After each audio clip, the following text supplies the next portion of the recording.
Momentos mais importantes do dia. Há pouco mais de 3 meses para a avaliação do IDEB, a Prefeitura de Salvador, por intermédio da Secretaria de Educação, planeja colocar em prática um plano de convocação e preparação dos alunos da rede municipal para a prova do Sistema de Avaliação da Educação Básica, o SAEB. Essa prova fecha um ciclo com o objetivo de verificar como está a aprendizagem dos estudantes brasileiros no período pós-pandemia. A avaliação é organizada pelo Instituto Nacional de Estudos e Pesquisas Educacionais Anísio Teixeira. Educação, claro, tema super importante, mas também saúde, segurança, eleições municipais do ano que vem, tudo isso está previsto para a gente conversar agora com o prefeito de Salvador, Bruno Reis, nos dando a honra de recebê-lo aqui no estúdio da Tarde FM. Prazer recebê-lo, prefeito. Seja bem-vindo. Bom dia. Bom dia, Jefferson. Bom dia, Ernesto. Bom dia, grande amigo, professor lá da Assembleia, Levi Vasconcelos. Bom dia a todos do estúdio. Bom dia a todos os ouvintes da Tarde FM.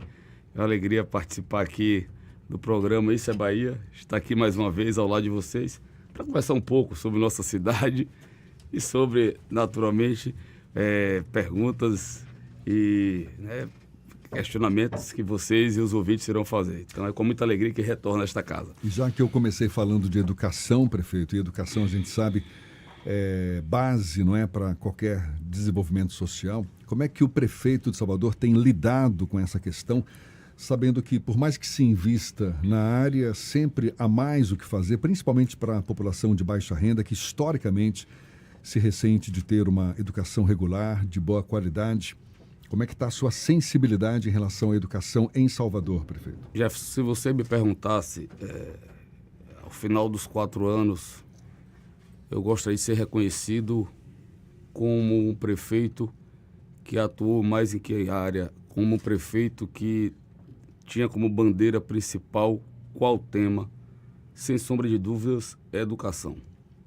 No dia 1º de janeiro de 2021, quando eu tomei posse como prefeito, eu disse que queria concluir meu mandato sendo reconhecido como prefeito da educação. Enfrentei muitas dificuldades de lá para cá, sem sombra de dúvidas, a pandemia. A pandemia deixou graves sequelas e consequências na vida das pessoas, em especial na educação. Nós podemos dizer que foram 3 anos perdidos. E estamos correndo contra o tempo. Nesse período, como prefeito, nesses 2 anos e meio, eu já entreguei 14 novas escolas e vou chegar ao final do nosso mandato com 50 novas escolas entregues. É mais de uma escola nova por mês. Já reformamos, ampliamos outras 150 escolas. Hoje, 75% da nossa rede está toda requalificada, uma rede de 428 escolas. Nesse momento, estamos cobrindo todas as quadras das escolas. São 80 escolas que estão tendo as quadras cobertas. Vamos iniciar a climatização de todas elas. São 168 escolas que faltam ser climatizadas. Portanto, investimos na infraestrutura. Por outro lado, estamos investindo em tecnologia e inovação. A estrutura que foi montada na pandemia nós mantivemos e ampliamos com a educação digital. Nós distribuímos, nesses 2 anos e meio, 106 mil tablets para todos os alunos do Fundamental 1 e Fundamental 2. 8 mil Chromebooks para todos os professores. Implantamos um ambiente virtual de aprendizado. Estamos ensinando às nossas crianças letramento digital, inclusive algumas aprendendo a fazer games. Investimos em todo o material pedagógico que agora está sendo reformulado. Entregamos e melhoramos o kit escolar, a merenda escolar. Esse ano, demos aos servidores da educação o reajuste, o dobro dos demais servidores da prefeitura. Vamos inaugurar aqui em breve, próximos aqui da Tarde FM, aqui no Costa Azul, um local para atender os professores, fazer um acompanhamento psicológico e fazer a sua formação. Implantamos o programa Dinheiro Direto na Escola. Cada diretor agora vai receber os recursos para ajudar na manutenção da escola. Então, nunca se investiu tanto na educação como nós estamos investindo. Esse ano é um ano decisivo. Hoje mesmo nós temos a prova do Prosa, que é o preparativo para a prova do IDEB, que vai ocorrer no final do ano. E nós esperamos que o desempenho no IDEB dos nossos alunos possa refletir a qualidade da educação hoje de Salvador. Quando nós chegamos à prefeitura, Salvador era a última colocada no IDEB no Brasil. Ultrapassamos 12 capitais, estamos em 15º.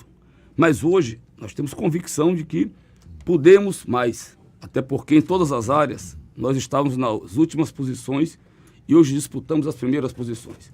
Nós éramos a pior prefeitura em gestão fiscal do Brasil, somos a primeira. Nós éramos a pior prefeitura na aplicação dos recursos públicos, hoje somos a primeira. Nós éramos a pior capital do Brasil na oferta de educação infantil, conforme o PNAD. Estamos em primeiro lugar. Éramos a última em cobertura da atenção básica. Subimos várias posições. Então, na educação, não é diferente. Eu acho que a gente pode mais, nós podemos mais. Professores, pais, a nossa rede, nós temos condições de fazer uma educação muito melhor do que a que estamos fazendo e estamos lutando para isso e, com fé em Deus, vamos ter sabedoria para ter uma das melhores educações públicas do Brasil. Eu falei há pouco da população de baixa renda, não é? A população mais pobre, que historicamente se ressente de ter mais qualidade de vida, de acesso aos benefícios, enfim. Agora, com a pandemia, a gente sabe, foi o impactante, especialmente nesse segmento da população. E Salvador ainda é uma cidade pobre do ponto de vista social, não é? A grande parte da população está num nível de acesso a uma qualidade de vida ainda pequeno. O que avançou, prefeito, do ponto de vista de políticas públicas voltadas para esse segmento da população, para os pobres de Salvador e no sentido de reverter esse quadro? Salvador, quando você pega qualquer número e divide pela população, vai vir o que você está falando, Jefferson. O retrato de uma cidade ainda muito desigual, muito injusta. Se a gente pegar o PIB de Salvador e dividir pela população, nós estamos lá entre as últimas capitais. Se pegar a renda de cada cidadão e dividir pela população, a renda per capita, estamos lá entre as últimas posições. Se pegar a arrecadação da prefeitura e dividir pelo número de habitantes, da mesma forma. Esse é o quê? O retrato de uma cidade que ainda é muito pobre. Eu digo sempre, eu vivo diariamente a Salvador real, estando todos os dias nos bairros, de manhã ou de noite. Não tem um dia, às vezes até dia de domingo, como eu estava domingo agora na Fazenda Grande 2, vendo a realidade das pessoas, a dificuldade das pessoas e os problemas da cidade, com déficits históricos em todas as áreas. Déficits que se acumularam ao longo desses 473 anos. E eu disse que queria ser prefeito para justamente ajudar a mudar e a transformar esta realidade. A pandemia agravou ainda mais essa situação. Quando eu cheguei no dia 1º de janeiro de 2021 na prefeitura, a folha do Bolsa Família tinham 190 mil beneficiários. A folha do mês passado fechou em 304 mil. 304 mil, se você considerar que 3 pessoas por família, nós estamos falando aqui de um universo de 912 mil pessoas. Isso corresponde a mais de 1/3 da nossa população. Significa o quê? Que estão vivendo na condição de pobreza ou extrema pobreza. Extrema pobreza é até R$200 de renda mês, extrema pobreza até R$100. Então vejam o quanto nós necessitamos de políticas públicas para dar o apoio na área social. Somente quando eu cheguei lá na Secretaria de Promoção Social em 2015, a área que eu me formei, fiz um mestrado na área social na UFBA, a área social do município ganhou uma outra dimensão.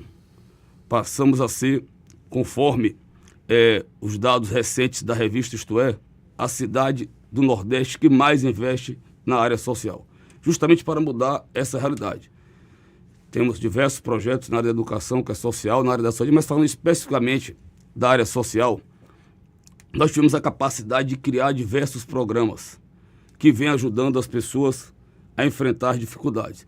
Então, desde o primeiro passo, que é um complemento para as famílias do Bolsa Família, que recebe R$ 82,00 por criança de 0 a 5 anos, desde o programa aluguel social, que era R$ 100,00, nós aumentamos para 300 e agora pagamos por tempo indeterminado, o auxílio emergencial, que não existia, para principalmente indenizar as pessoas vítimas das chuvas, uma rede de proteção com CRAS, CREAS, Centro POPs, um programa permanente de distribuição de cestas básicas, auxílios que nós pagamos durante a pandemia. Mas, prefeito, isso só é suficiente? Não. Eu quero aqui, em primeira mão, anunciar que nos próximos dias nós estamos lançando um grande programa social em nossa cidade. Nós fizemos uma parceria com o Projeto Axé para identificar quantas pessoas tinham em situação de rua em Salvador. Deu pouco mais de 5.000 pessoas. Temos em Salvador algo em torno de 5.000 pessoas em situação de rua. O que é que nós estamos fazendo? Nós temos aí uma série de ações para atender esse público. Aqueles que estão com dependência de substâncias psicoativas, nós estamos contratando, já contratamos 5, estamos finalizando os outros termos de mais outras 5, para chegar a 10 instituições para atender pessoas em situação de rua que precisam de um tratamento por estar dependendo da droga. Temos as unidades de acolhimento nossas que ofertamos vagas próprias e temos vagas em nossa unidade. Quero lembrar que quando eu cheguei à prefeitura em 2015 como secretário, eram 2 instituições apenas. Hoje nós ofertamos mais de 1.100 vagas diretas. Implantamos um programa habitação assistida, onde estamos alugando a casa, mobiliando ela toda e oferecendo atendimento psicológico e social para a família ser atendida pela prefeitura. O nosso aluguel social, o mês passado, Jefferson, nós pagamos a 12.700 pessoas o aluguel social. E aí nós tomamos a decisão de fazer alguns ajustes. Que ajustes são esses? Nós agora vamos pagar o aluguel social, e aí eu quero anunciar aqui em primeira mão, para o locador do imóvel, e não mais para o locatário. Então a pessoa vai trazer o contrato de locação e nós vamos pagar direto ao locador. Inclusive vamos aumentar de 300 para R$ 400. Nós vamos oferecer a casa para a pessoa que está em situação de rua toda mobiliada. Ela vai ganhar um kit de eletrodomésticos. Essa também é uma novidade que esse programa vai trazer. Então nós vamos comprar a geladeira, o fogão, o botijão, a cama, o sofá e a televisão. A pessoa vai ter a oportunidade de escolher quais desses benefícios ela quer receber. Aqueles que não estão no Bolsa Família vão receber um cartão alimentação de R$ 270 até serem incluídos no programa. Porque quando a gente faz o cadastro, atualiza o cadastro único, tem um tempo para ela entrar no benefício. Além disso, vamos lançar um programa Agentes de Desenvolvimento Social, que são agentes que vão acompanhar essas famílias. Então nós vamos ter um agente para acompanhar algo em torno de 500 famílias na nossa cidade. Além disso, nós vamos sair de 2 para 10 restaurantes populares. Nós vamos distribuir diariamente em Salvador 4.000 refeições, referenciando essas famílias que estão em situação de rua nessas unidades para terem direito, além do benefício do acolhimento, além do benefício de optar por uma residência alugada pela prefeitura até receber a residência definitiva, a lei do cartão alimentação ainda ter o apoio dos restaurantes populares. Nós vamos sair de 2, como eu disse, para 10. Então esse novo pacote social de ações, a gente vai poder principalmente aí dar o apoio àquelas pessoas que estão passando mais necessidade e muitas delas que estão nessa situação porque com a pandemia é visível. Em todas as cidades do Brasil, se você for a Brasília, for Rio de Janeiro, for a São Paulo, todos os prefeitos, comum às nossas conversas, aumentou o número de pessoas em situação de rua por conta da pandemia. Prefeito, vamos falar agora de espinhos. Aí, não que esses assuntos não sejam espinhosos, mas a prefeitura teve a resposta que o senhor deu aqui.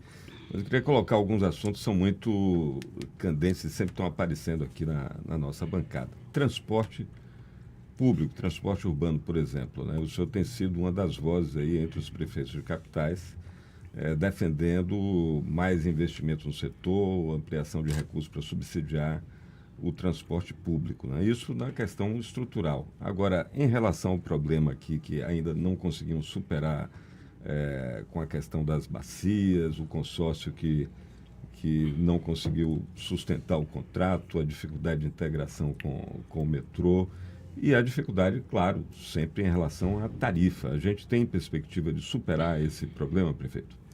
Vamos lá. Transporte público é o maior problema que hoje os prefeitos das médias e grandes cidades estão enfrentando. Por que isso, prefeito? Porque hoje a tarifa, como você citou, Ernesto, não remunera mais o sistema. Então, o valor que o usuário paga por um serviço caro e por um serviço que não é de boa qualidade, esse valor não é suficiente para cobrir os custos do sistema. Por quê, prefeito? Porque houve uma redução do número de passageiros transportados ao longo dos anos, em especial agravado também pela pandemia, porque as pessoas mudaram a sua forma. Então, muitas pessoas trabalham remotamente, muitas pessoas não se deslocam mais para o centro das cidades para adquirir produtos e serviços, acabam ficando nos bairros. Enfim, o fato é que nós transportávamos 28 milhões de passageiros antes das crises, em especial da pandemia e guerra, e caímos para 16 milhões. Por outro lado, os custos do sistema aumentaram muito. Então, combustível, só ano passado aumentou 131%, teve uma redução, mas ainda está muito acima. Teve aí reajuste das categorias cobradores e motoristas. Um ônibus que custava 400 mil reais, hoje é 600 mil com ar-condicionado. O pneu era 500, 700, foi para 1.200. Toda a manutenção aumentou muito. Com isso, a despesa subiu significativamente. Isso significa o quê? Que no final do mês, as empresas fecham no vermelho. Uma bacia aqui, diante de outros problemas e também diante dessa operação deficitária, acabou quebrando e nós tivemos que assumir o sistema. Por um período fizemos por intervenção, depois por execução direta, depois redistribuímos as linhas. O fato é que todos os países do mundo, de extrema direita à extrema esquerda ou de centro, fazem subsídio para o transporte público. O Brasil, pela primeira vez na história, ano passado, depois de uma luta nossa, nós conseguimos um apoio para o transporte público. Estamos dialogando com o governo atual, já tivemos diversas reuniões com o ministro Jader Filho, com a sua equipe, para se ter um subsídio de forma permanente. Não há outro caminho. É só o subsídio, prefeito, não, é um conjunto de ações que passa por redução dos tributos que incidem na cadeia do transporte público. Infelizmente, essa reforma tributária não traz isso. Então, redução de PIS e COFINS, que incide sobre o sistema. Aqui, o estado da Bahia é o único estado também do Brasil que não tem um tratamento diferenciado no ICMS do óleo diesel para o transporte público. Então, precisava ter redução do ICMS. Precisava ter linhas de créditos diferenciadas para as empresas. É impossível você comprar um ônibus com a taxa Selic de 13,75. Precisávamos ter um refis dessas empresas. Estão todas quebradas. Hoje, as licitações para as concessões do sistema de transportes em todas as cidades do Brasil estão dando desertas. Por quê? Porque, como eu disse, a operação é deficitária. Não é algo que o empresário, a iniciativa privada, tem interesse em operar para ter algum resultado, porque o resultado é negativo. E aqui em Salvador essa situação ainda é mais grave. Por quê, prefeito? Porque com a chegada do metrô, com a integração do sistema de transportes, o metrô fica com a maior fatia da tarifa, com operação muito menor, muito mais barata. Isso acabou de desequilibrar o sistema de vez. E esse diálogo sobre a integração tarifária, ou mesmo a integração do sistema metropolitano? Nós vamos fazendo a integração que, diferente de outros lugares, integração dos passageiros, até integração do transporte. No fundo, o que o governo quer é que todos os passageiros passem pelo metrô, porque se a prefeitura tem um problema, Ernesto, Jefferson e Levi, o problema do Estado é igual ou maior. Por que isso? Porque quando fez a concessão do metrô, estabeleceu ali que diariamente iriam passar 580 mil passageiros. Os que não passassem, o Estado iria pagar pelos passageiros não transportados. Sabe quanto foi essa conta ano passado de passageiros não transportados? 436 milhões de reais.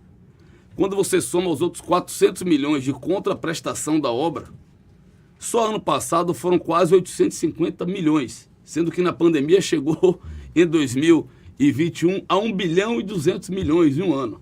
Isso significa que esse metrô, ao longo do tempo, ele vai custar para os cofres públicos mais de 20 bilhões de reais. Qual é a vai solução? ser o metrô mais caro do mundo. O senhor está descrevendo o problema. O problema é então, o problema é meu, do transporte de pneus que está em crise, e o problema também do metrô. Então não há outra solução que não você trazer mais passageiros para o sistema. Né?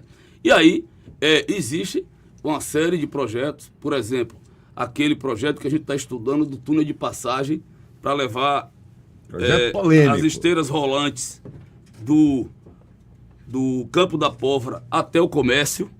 Ali você vai trazer mais passageiros para o sistema. Mas segundo a proposta, o são BRT, 3 mil passageiros por dia no túnel, é isso? Não, de jeito algum.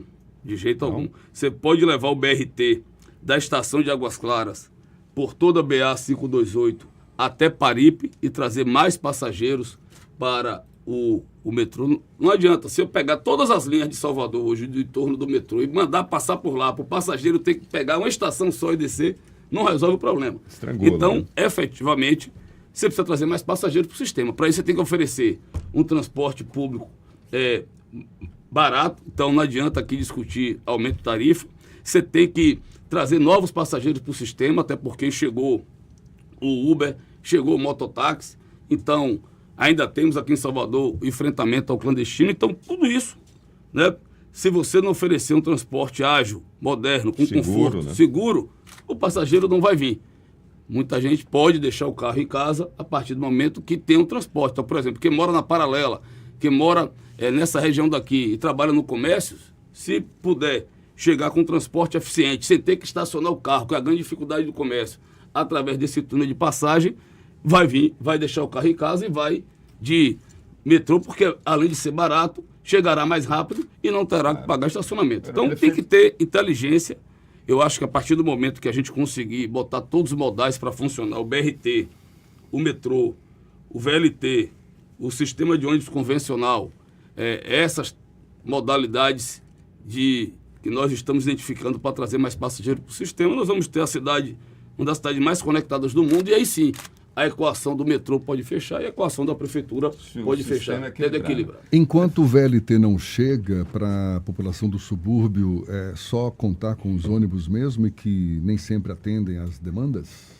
Veja, sei querer entrar em polêmicas, mas já são 2 anos que os trilhos foram retirados e a obra nem sequer tem perspectiva de quando vai começar e se vai começar. Inclusive, o contrato está em discussão, a sua validade ou não. Para compensar a retirada dos trens, nós fortalecemos os subúrbios com mais linhas de ônibus. Tem um outro projeto que eu não quero antecipar aqui, que é um projeto de mobilidade também que eu estudo para o subúrbio, que eu estou viabilizando os recursos, concluindo a viabilidade técnica do projeto. Não, mas também aí, pode né? ser Mas não tem risco de ter 2 modais competindo na mesma para atender a mesma demanda na mesma região? Não, porque atende a parte de cima do subúrbio. Rio Sena, Ilha Amarela, Alta Terezinha, lá por cima Praia Grande. O VLT ele passa pela parte, digamos assim, de baixo do subúrbio, esse projeto na seria beira o quê, da praia. prefeito? É um teleférico que a gente está estudando. Um teleférico que a gente está estudando para levar os passageiros para a estação de Campinas e aí traz mais passageiros para o sistema de metrô e ajuda o governo a fechar a conta e oferece um transporte público melhor para as pessoas e também ajuda o nosso sistema de transporte de pneus. Prefeito, sobre transporte, a gente precisava de um programa inteiro, não ia terminar a pauta, e tem vários acabei, outros assuntos. eu digo, Ernesto... Mas é que a gente precisa lhe perguntar também sobre política. Todas as reuniões que tem no Brasil sobre transporte público, o primeiro escalado para falar é o prefeito de Salvador. Se tem um assunto que me deixa aqui de cabelos brancos e Mas tá com E pouco careca. cabelo branco, prefeito. As Essa pessoas vão prefeitura cá, está prefeito, fazendo bem. Quem foi o vereador que você mais atendeu aqui? Foi Hélio Ferreira, do PCdoB, e Tiago, do PT. Sexta-feira mesmo, agora, Os dois rodoviários. Os dois rodoviários. Sexta-feira, agora, 1h30, muitos prefeitos do Brasil almoçando. Muitos só trabalham até meio-dia. A gente estava lá reunido para resolver problema de venda de terreno da CSN para poder indenizar os trabalhadores. Não há um assunto que... Eu vou sair daqui agora. Eu tenho, nesse mês de julho, enquanto muitos estão de férias, eu estou todo dia indo para uma secretaria despachar com toda a equipe. Então, hoje é o dia da CEMOP, Secretaria de Mobilidade. Então, vamos tratar amanhã toda sobre transporte público. Mas o senhor não pode sair daqui sem responder pelo menos uma pergunta sobre política. O senador Otto Alencar esteve aqui ontem e disse que a Receita, a única hipótese de lhe derrotar no ano que vem, o senhor está aí pontuando como favorito, é convencerem o ministro Rui Costa a abrir mão da posição importante que ele está hoje para vir aqui lhe enfrentar eleitoralmente. Significa que está muito tranquilo do seu campo, essa disputa aí está, por enquanto, é mar de almirante, céu de brigadeiro, prefeito? Ernesto, Jefferson... Ou tem o risco do já ganhou atrapalhar o resultado no final das contas? Vocês são jornalistas... Uma resposta polida ali, mas eu fiz essa pergunta a ele na entrada e ele virou e disse assim, vai cair no pau também. Como é? Em on aqui, prefeito, responda aí. Sem brincadeira, né, Levi? Veja, gente, eu sou prefeito. Eu aprendi, apesar de jovem, tenho 25 anos de vida pública. Já vi de tudo. Hein, Levi, quem está naquela Assembleia ali há tanto tempo, já viu tantos líderes ascenderem de forma meteórica e também entrar em decadência.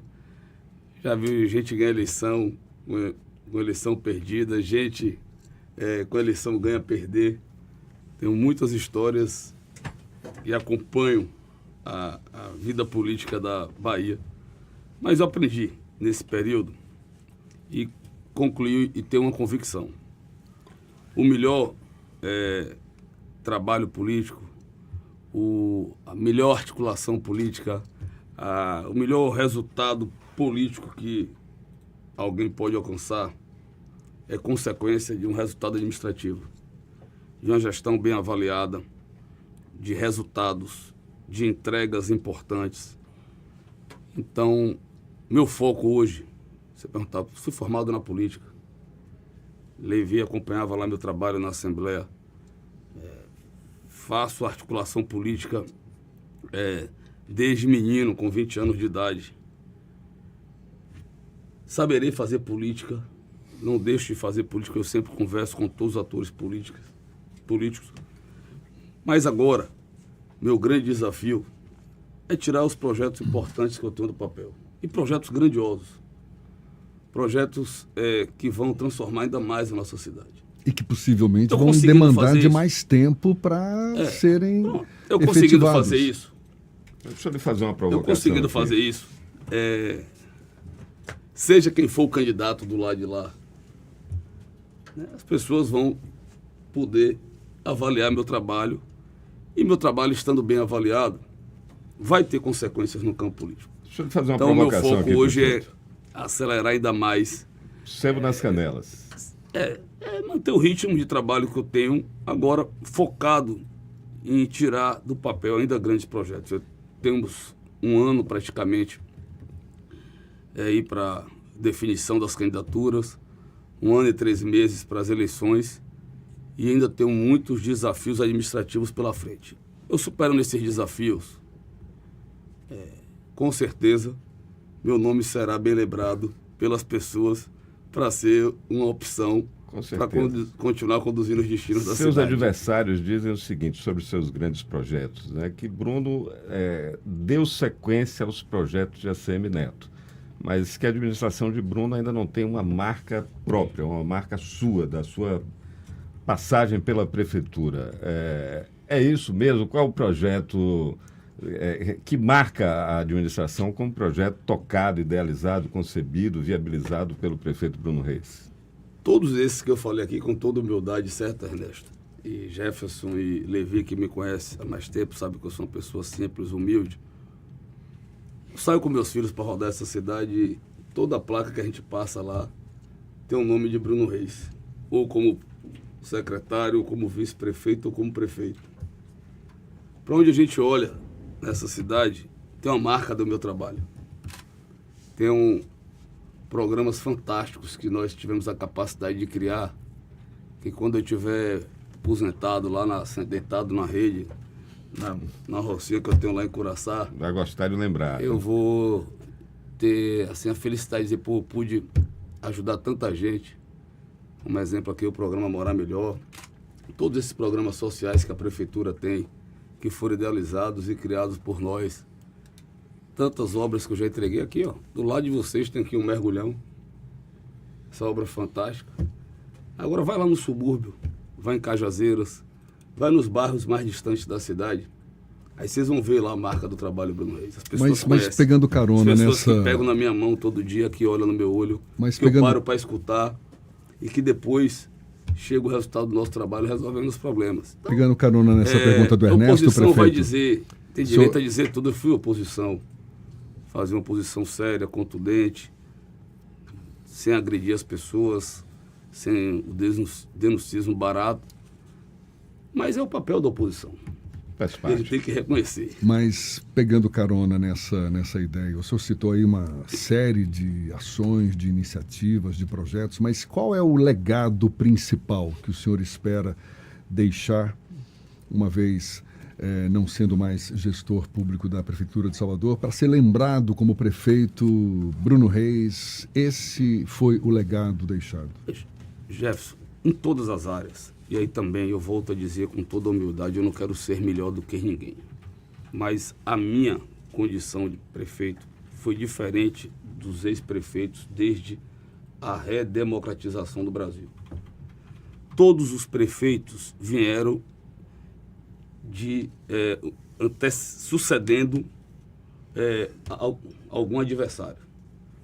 Então, Manuel Castro sucedeu lá atrás Fernando José.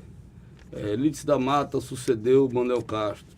Em Baçaí sucedeu Lídice. João Henrique sucedeu em Baçaí. Neto sucedeu João Henrique. Eles não eram do mesmo grupo político. Tanto que todo mundo falava, quando era candidato, que Salvador tinha uma tradição do prefeito não fazer o sucessor.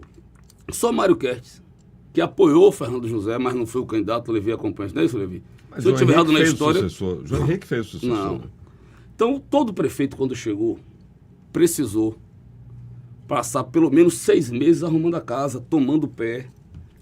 Não foi o seu caso? Não foi. Você perguntar o que é que eu encontrei diferente deles. Talvez o pior momento da cidade, a pandemia. Eu poderia estar aqui dizendo, gente, o dinheiro acabou, foi 1,5 bilhão na pandemia, a prioridade foi salvar vidas, evitar mortes, abrir tendas, gripários, hospitais de campanha, leitos de UTI de enfermaria, essa mega operação da vacinação até hoje sendo mantida, não tem dinheiro para nada e as pessoas iam até entender. Mas não, todos os programas, até o domingo e meia, que era uma dificuldade de manter por conta da pandemia e por conta do transporte público, nós mantivemos. Todos os programas do governo de ACM Neto foram mantidos. Eu só fiz ampliar, multiplicar, certo? E tem números normais de 2 anos e meio, quando você compara com os outros prefeitos no mesmo período, meus números são infinitamente superiores. Por quê? Porque eu não precisei perder tempo arrumando a casa. Eu tinha projetos elaborados, eu tinha recurso em caixa e eu tinha aprendido. Eu estava ali, o período que Neto foi prefeito, 8 anos como copiloto.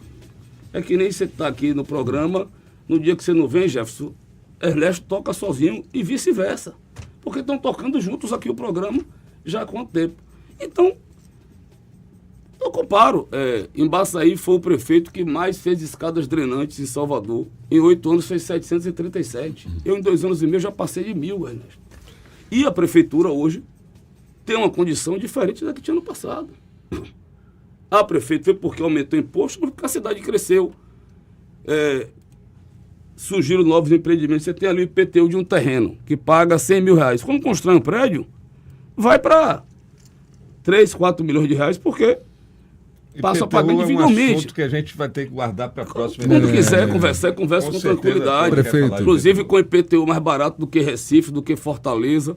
né, que cobra 1,4%, a gente paga 1% e ainda desatualizado a planta genérica. Conversa sobre todos os temas com tranquilidade, mas o fato é que nós vamos deixar um legado para a cidade de dar continuidade à transformação que ela vem vivendo, tirando grandes projetos e programas do papel e com intervenções importantes em todas as áreas. Se você quiser discutir aqui cultura comigo, gente, o equipamento mais importante dos 200 anos da independência da Bahia, do bicentenário, fomos nós que entregamos um memorial fantástico. Eu quero convidar vocês lá para conhecer.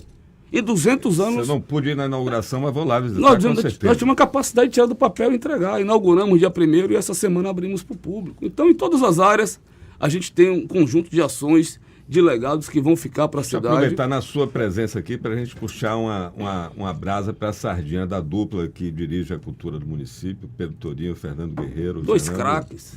Dois craques. Estão E a dando um gente show. E ainda vem tanta coisa boa por aí. Agendar uma Até nova... o Teatro Vila Velha, nós fomos lá sexta-feira. Uma nova conversa. Né, para assumir também. O passeio público estava ali Ação abandonado. importante da Tem outro Prefeitura projeto São do Vila, seu com governo que eu certeza. acho muito bom. É o pessoal da Codesal. Na ponta do Ô, Levi, não morre ninguém. ô, Levi, 3 anos, Levi. 3 anos, eu sou o único prefeito da história dessa cidade que no período como prefeito não teve uma vítima das chuvas. Mas aí Otto cutucou aqui e disse também que Rui tinha que ser acúmulo de função, que ajudou muito, fez muita obra na cidade. Eles fizeram os projetos que nós doamos, 80 encostas. E gente em 17 anos. Essa é uma disputa boa. 80 encostas, sabe quantas eu e a Semineto nós já fizemos? 507. Vamos comparar os números com toda tranquilidade, em todas as áreas. Brigando aí para ver quem fez mais. Mas é pronto, quem ganha com isso é o povo. O povo gosta dessa briga. Prefeito, muito obrigado pela sua disponibilidade, pela atenção dada aos nossos ouvintes. Que venha logo de novo para a gente continuar essa conversa. Um abraço. Um abraço, muito obrigado pelo carinho de vocês. Fiquem com Deus, eu estou à disposição para, tendo outro convite, retornar a esta casa. Certamente terá. Valeu, muito obrigado, Bruno.